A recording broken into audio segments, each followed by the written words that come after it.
दोस्तों, हाल ही में फ्रांस की तरफ से साफ शब्दों में ये बात कह दी गई थी कि भारत को सोर्स कोड वो नहीं देने वाला। इनफैक्ट राफेल का सोर्स कोड वह किसी भी देश के साथ साझा नहीं करता।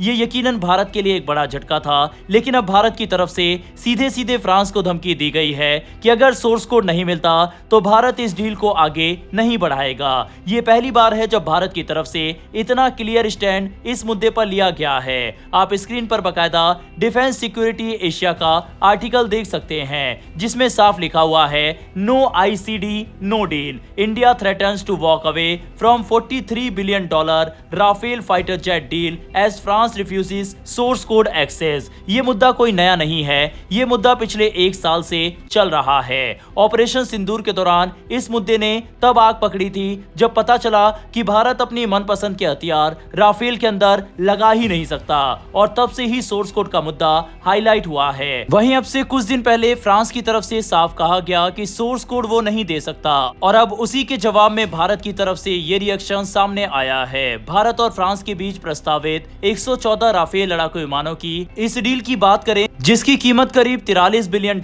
यानी लगभग 3.5 लाख करोड़ बताई जाती है। ये डील भारतीय वायुसेना की ताकत को कई गुना बढ़ा सकती है, लेकिन फिलहाल ये समझौता अटकता हुआ नजर आ रहा है। दरअसल भारत ने इस डील के लिए एक बेहद अहम शर्त रख दी है। भारत चाहता है कि फ्रांस राफेल विमान का सोर्स कोड और इंटरफेस कंट्रोल डॉक्यूमेंट यानी आईसीडी साझा करे। आसान भाषा में समझे तो भारत इस फाइटर जेट के डिजिटल दिमाग तक पहुंचना चाहता है।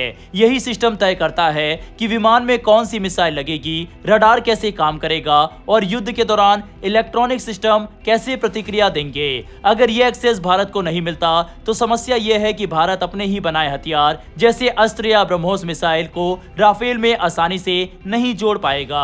हर छोटे बदलाव या अपग्रेड के लिए उसे फ्रांस पर निर्भर रहना पड़ेगा, जिससे समय और पैसा दोनों की बर्बादी होगी। यही वजह है कि भारत ने साफ शब्दों में कह दिया है कि नो आईसीडी नो डील। अब सवाल उठता है कि फ्रांस इस तकनीक को साझा करने से हिचक क्यों रहा है। दरअसल किसी भी आधुनिक फाइटर जेट का सोर्स कोड उसकी सबसे संवेदनशील तकनीक होती है। इसमें रडार, सेंसर, इलेक्ट्रॉनिक वारफेयर और मिसाइल सिस्टम से जुड़ी गोपनीय जानकारी होती है।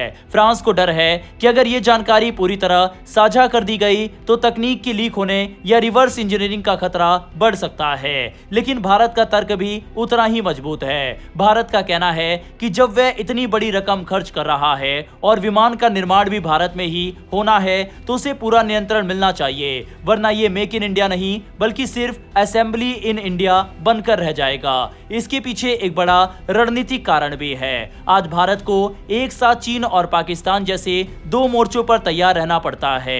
ऐसे में अगर युद्ध के समय किसी विदेशी देश पर निर्भर रहना पड़े तो ये जोखिम भरा हो सकता है।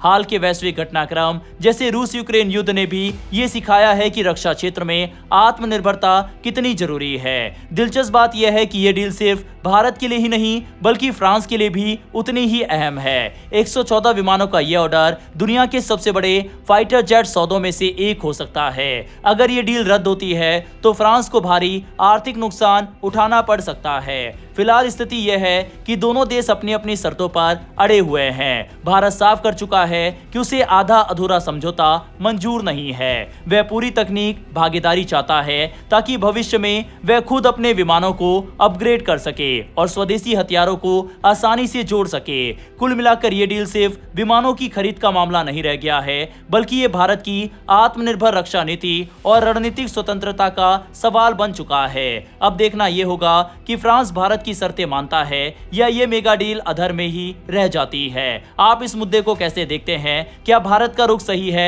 अपनी राय कमेंट बॉक्स में लिखकर बताइएगा। और अगर फ्रांस भारत को ये तकनीक देने से मना कर देता है तो क्या भारत को ये डील रद्द कर देनी चाहिए? अपनी राय कमेंट बॉक्स में लिखकर बताइएगा। इसी तरह की डेली वीडियो के लिए नीचे दिए गए सब्सक्राइब बटन को प्रेस कर बेल आइकन को दबा लें। फिर मिलेंगे ऐसी एक नई वीडियो के साथ। धन्यवाद। जय हिंद, जय भारत।